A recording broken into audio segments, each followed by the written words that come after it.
Hello, St. Parish, and welcome to this week's Quick Things. This is being done live for real. I'm not gone. We have no repeats of other conversations or great homilies, just some babbling by Father Tom. But I do have some fairly timely parish news, some new things to report.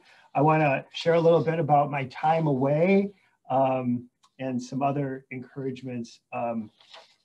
Kind of a little reflection on today's or this week's reading from the Acts of the Apostles, one of the readings at Mass. So let's get into the news. So this is the really quick stuff. If you don't have time for everything else, please stick around for this. Our Sunday Mass schedule changes this coming weekend and will remain the same at least throughout the month of May. And kind of we're hoping, presuming it will stay at this schedule for the foreseeable future. Kind of hoping that as people are getting their vaccines and returning to Mass, that this three Mass schedule will be necessary. So beginning this Sunday, Mass will be at 4 p.m. Saturday and 8:30 and 10:30 on Sunday morning. This week, we will be celebrating First Communion at all of those Masses, as well as an extra Mass just for First Communion, but we're spreading the kids out so that we can accommodate more families, etc. And also to share that experience with the entire parish. So again, we'll be celebrating First Communion. There will be room for everybody else though as well. That's why we're not doing everybody at a given Mass. So please, hope you will join us for one of those Masses this weekend for 8:30 or 10:30. Someone had observed that if we're having all these extra Masses, there should be room for as many First Communion family members as we might want. Well, unfortunately, that isn't the case. We're still limited in how much space we have. And just to show you that we're not alone in all this, we have a parishioner who's headed out tomorrow, I believe, for Brooklyn for a grandchild's First Communion. And right now, as she's preparing to go for that First Communion, she doesn't have a seat in church for the First Communion. I told her she should try to use the power of geography. She's come a long way. She deserves a seat, but at this point, she doesn't have a spot for her grandson's First Communion, even though she's traveling all the way from Wisconsin to New York. So we hope to accommodate most of our family and friends, but again, we are limited just because we have to have room for other folks who are gathering with us for worship as well. So that's First Communion this coming Sunday. Then the weekend of May 8th and 9th, we'll again have that three Mass scheduled. The 10:30 Mass will be celebrated outside. So after the resounding success of our Easter Sunday Mass on the grass or on the blacktop, with 530 people gathered, what a great morning that was. We're going to do it again. We don't anticipate that kind of number, but it would be great if we did. So kind of a nice, inviting, safe environment to worship. The current forecast, and I don't really trust forecasts almost 2 weeks in advance, but it says sunny and 64 for Sunday, May 9th. So let's hope that that's close to being true as we plan to gather for worship outside at that 10:30 Mass on May 9th. We'll talk more about that next week. Then May 15th and 16th, we will celebrate the Sacrament of Confirmation. So kind of a similar routine to our First Communion weekend. We'll have the three regular Masses, and then there will be a fourth Mass that will be just for young men and women who are celebrating the Sacrament of Confirmation, but we'll be celebrating it again across all the Masses, again, to accommodate all of our confirmandi, but also to share that experience and allow the parish to be part of that celebration. So this will be celebrated in the parish. I will be the minister of the Sacrament of Confirmation. Bishop Callahan is not venturing out into the parishes again this year for confirmation because of the COVID situation, but it's a great privilege for me to celebrate the Sacrament of Confirmation, which priests do regularly at the Easter Vigil and are empowered now by the bishop to do in this instance as well. So that's May 15th and 16th, and then May 22nd, 23rd, which is the great solemnity of Pentecost. We will have the 4 o'clock Mass, 8:30 Mass. Those will be both in church, and then the 10:30 Mass on May 23rd.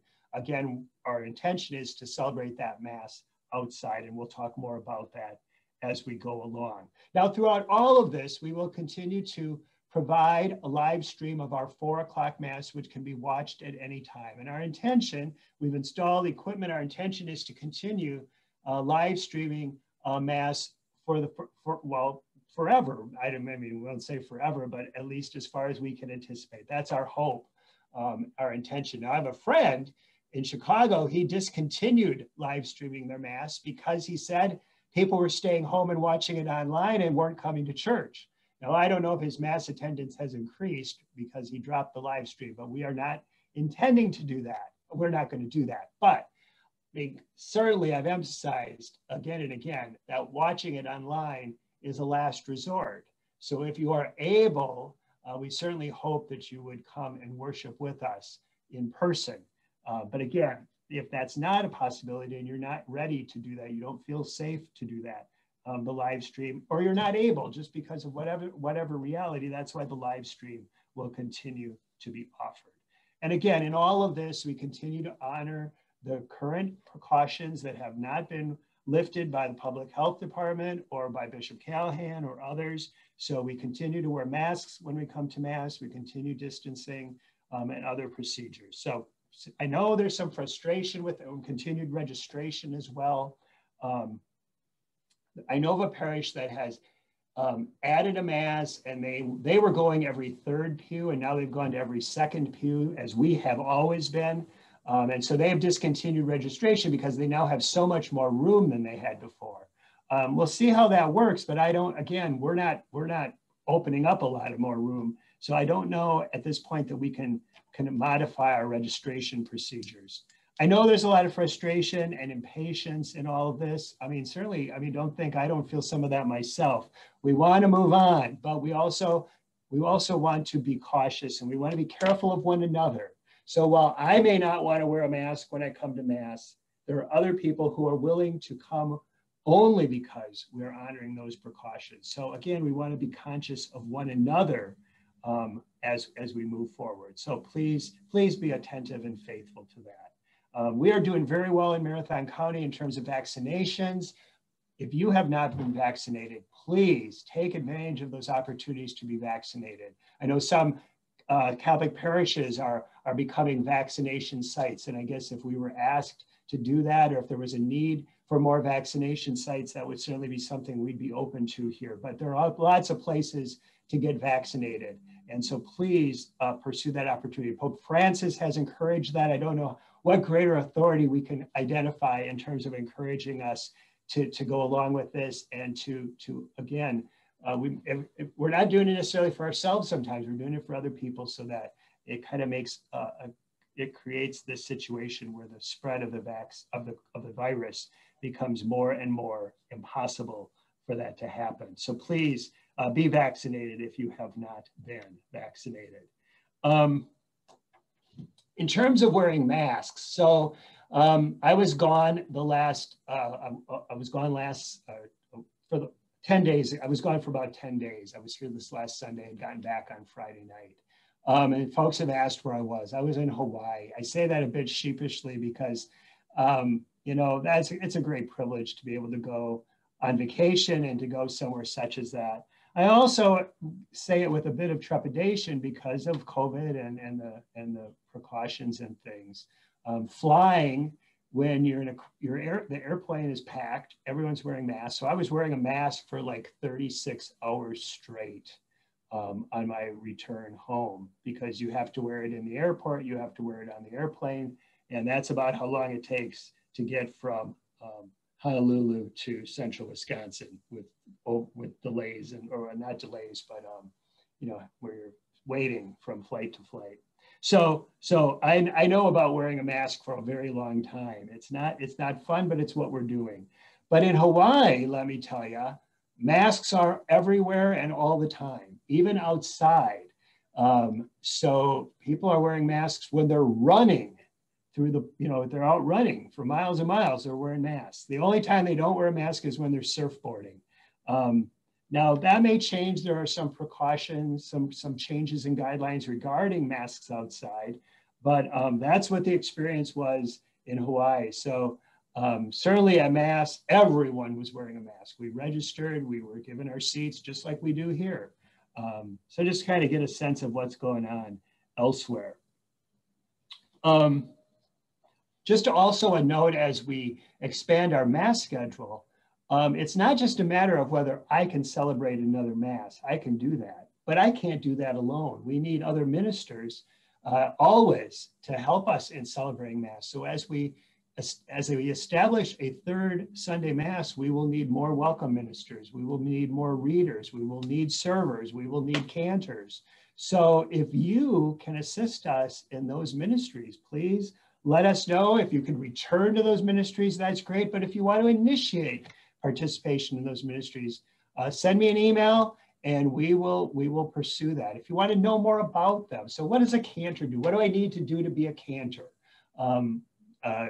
We hope that there are some young men and women who are ready to come back as servers or maybe begin that ministry. So please be in communication with me and we can help to make all of that happen gladly, okay? So that takes care of our Mass and COVID news, I think. We are seeking nominations for the Pastoral Council. There have been notices in the bulletin. We've gotten some good nominations already. But if you're interested in being part of that, send an email to Joan Kleist. She's the chair of our Pastoral Council. Her email is with this Quick Things email, or you can let me know as well. What does the Pastoral Council do? The council meets monthly, except in the summer, or unless there's an urgent need that might prompt us to meet in the summer. But mainly the council is my sounding board. It's where I get my counsel. It's the Pastoral Council. So it's my prime means of consultation or input on all matters of parish life. And there's a rotating term situation for members of the Pastoral Council. It's kind of been locked in for several years, even prior to my coming. And so we've got a rotation in place. So we're losing some really good members, but I know we will welcome some really good members as well. For example, at our last meeting, we spent a fair amount of time talking about the parish and our COVID precautions and our plan for moving forward with Masses. The Pastoral Council and the Finance Council have been very instrumental in preparing the proposal for the renovation, the reimagining of our church, which we hope to pursue at some point this summer. And then just some general things that come along. It's also a way for parishioners, if they know members of the council, they'll bring input or whatever from them. So it's not a governing body, it's a consultation body. But again, if there's a question, I would be hard pressed to think of a matter where the council would say, Father Tom, we really encourage you to do this, and I would do the opposite. But also sometimes I'm seeking input, not so much as seeking a declaration. But it's a very important group for me, and I think we have some good conversation as well. Our meetings are for an hour, so you're not committing yourself to like a 3-hour marathon once a month. I don't want to be part of that, at least. I guess you could all stay and talk if you wanted, but I'm not going to do that. We meet for an hour once a month.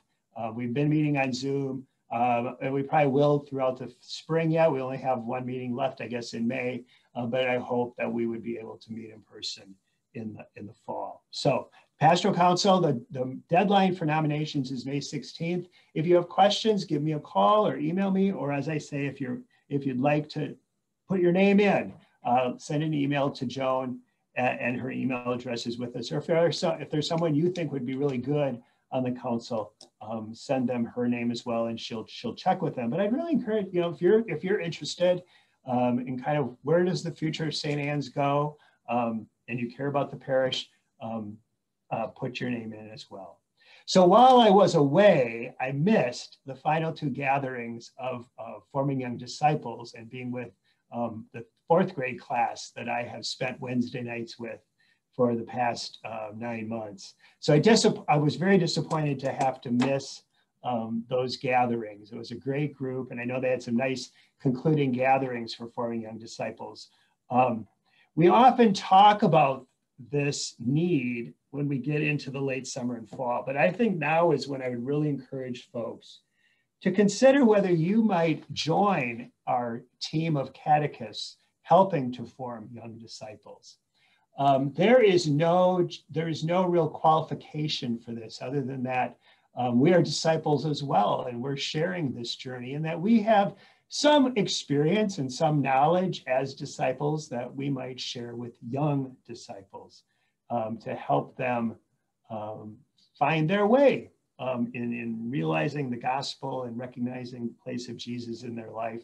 And so this is for all grades. We have our grade school, middle school, high school, and we can talk more about this. Maybe I'll do a week where I talk with John Schmidt and Leanne Lilla about what catechists do and how we all might recognize a call to this. We don't do it alone. So we have directors of disciple formation who help you and kind of guide everything from week to week. We have good resources. So, I mean, I wasn't going to be on for this all by myself, but there were good resources, and our disciple formation directors helped me as well, and they'll do that for you. So if you'd like to learn more about being a catechist in our Forming Young Disciple program, again, for elementary grades, middle school, high school, contact Leanne and John, and I'll have their emails with this email as well. I want to share the screen just to show one highlight of Forming Young Disciples. Of course, now everything is missing except what I want. There we go. So this was my last night with the group. And the question was, were any of them taller than our Easter candle? As you can see from the picture, Krista Dahlman and I are the only people in the picture taller than the Easter candle. But we think that by the fall, if we take this picture again, they will all be taller than the Easter candle because one, as they observed, they intend to grow a little bit over the summer, and two, the Easter candle is going to get a little shorter. And they're probably right on both counts. So that was just a fun picture that we did on my last night with the group. Just a couple other pieces of news. So there was, you probably read in the paper, you may have heard on the radio, that the Attorney General for the state of Wisconsin is initiating an investigation of clergy abuse cases within the Diocese of Wisconsin and within the religious orders, primarily the Norbertines, Jesuits, Capuchins, and a few others. I don't think there's a lot of news here, other than that the Attorney General is initiating this investigation. All 4 of the 5 dioceses have been very public already in releasing information about priests who have been accused. Their names have been made public. All of that is out. And so it's unlikely, it seems unlikely as the Attorney General investigates, goes through the records of the diocese and the religious orders, it seems unlikely that more would be discovered than has already been made public. But this has been something that's been done in other states, Michigan, Pennsylvania, et cetera. And really, it's been a way of providing kind of a collective summary of the clergy abuse situation across those states rather than diocese by diocese, but really hasn't brought forward any significant new cases or certainly no charges or things like that. I don't think have come from those state investigations. So, you know, I don't want to say it's an annoyance. I don't want to say that it's unnecessary or inappropriate. Our church and its leadership has created this situation. And so I think we're open to this, to what the Attorney General is doing, and trust that there will be, hopefully, I trust that there will be a fairly non-newsy result to it. But again, we've kind of created the situation, so we can't, you know, criticize the Attorney General for doing his job, you know, and to see what's there. So that's going forward. With this email is a link to a 21-day Catholic Environmental Justice Challenge. So what the Ignatian Solidarity Network and a couple other, the Catholic Climate Covenant and a few other organizations are doing, are encouraging us to take 21 days to kind of deepen our awareness of the environment and climate and nature and the connection of all of that with people. And so the link is here. It's already begun, but you can go back and they'll send you day by day. They'll take you to the website where you can find the information for the days we've missed. But I'd encourage you to do that. It's inspired by Pope Francis's encyclical of a few years ago, Laudato Si. And so that's the foundation of kind of taking us into a deeper understanding of this interconnectedness.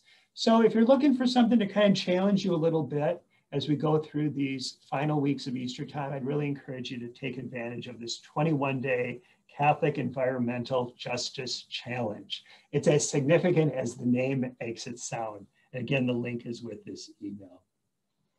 Okay, I'm going to try to share the screen again because I want to show you some highlights from my vacation in Hawaii. We're not going to look at all of the things I saw in Hawaii, but Hawaii is rather a significant place in terms of spirituality and Catholic faith. Whoops. Oh gosh. There we go.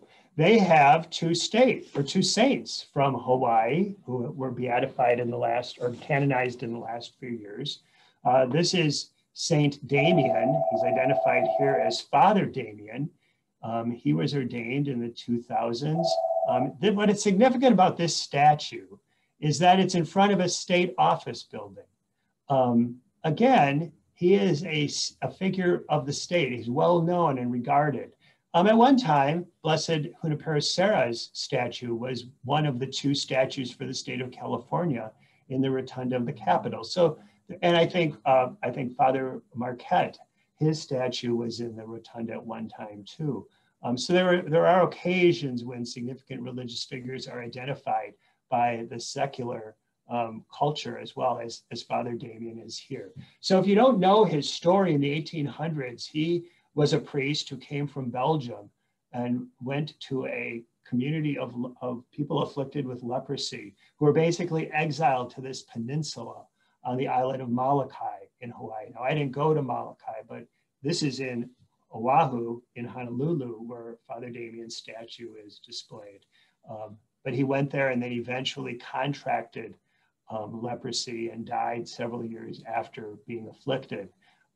And then was canonized, as I said, in the 2000s. So someone who's highly regarded and praised, not just by the church in Hawaii, but by the secular community as well. This is just a closer view of that statue of Saint Damien. And then there's also Saint Marianne Cope, who was born in Germany, but came to the United States as a child. And then he eventually also went to Hawaii as an administrator, basically of hospitals. But she encountered Father Damien and cared for him as he was dying of leprosy. And then eventually she just died of natural causes and has been canonized within the last decade or so as well. I don't have a picture of her, unfortunately.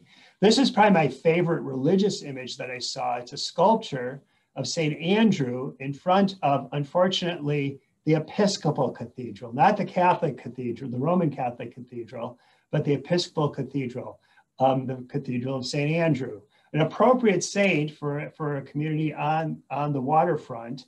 And what I love about this statue is the fish who are dancing around in the water around the statue of St. Andrew. And here's kind of a close-up look of that sculpture. And then this is a statue of Mary, or as she's identified here, Maria Okamalu, Mary with child, with the lei you see around her neck.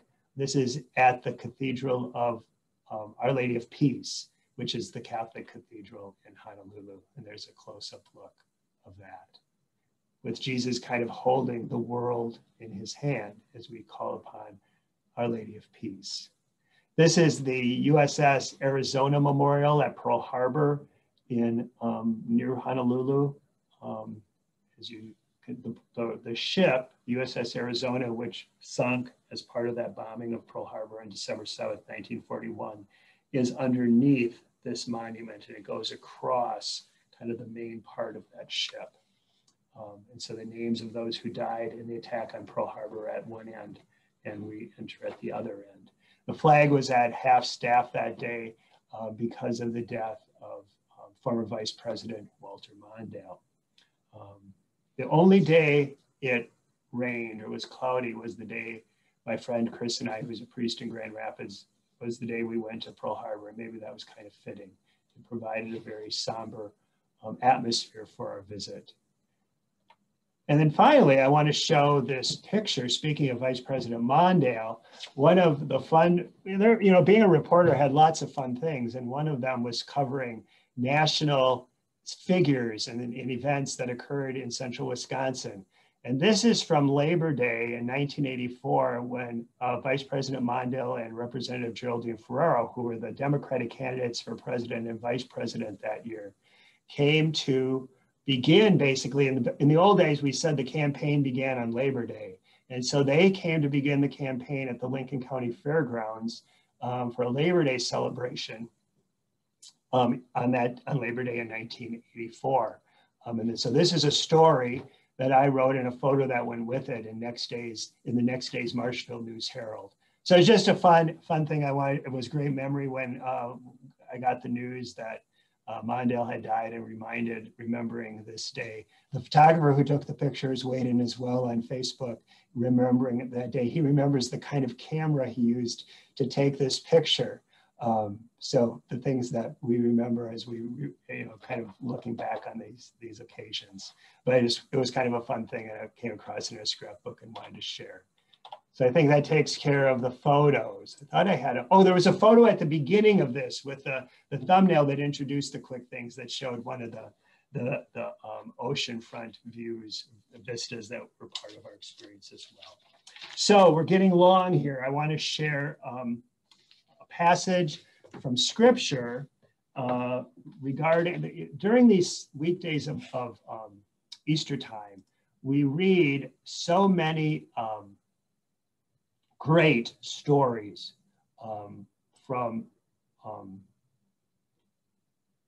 we read so many great stories from the Acts of the Apostles, the martyrdom of St. Stephen, the conversion of St. Paul. Philip has this amazing encounter with an Ethiopian servant and baptizes the guy. So just some really wonderful stories. And a reading at Mass this week is one of those great stories as well. It occurs as the gospel is being spread throughout the region, to Syria, to Turkey, to Greece, Cyprus, etc.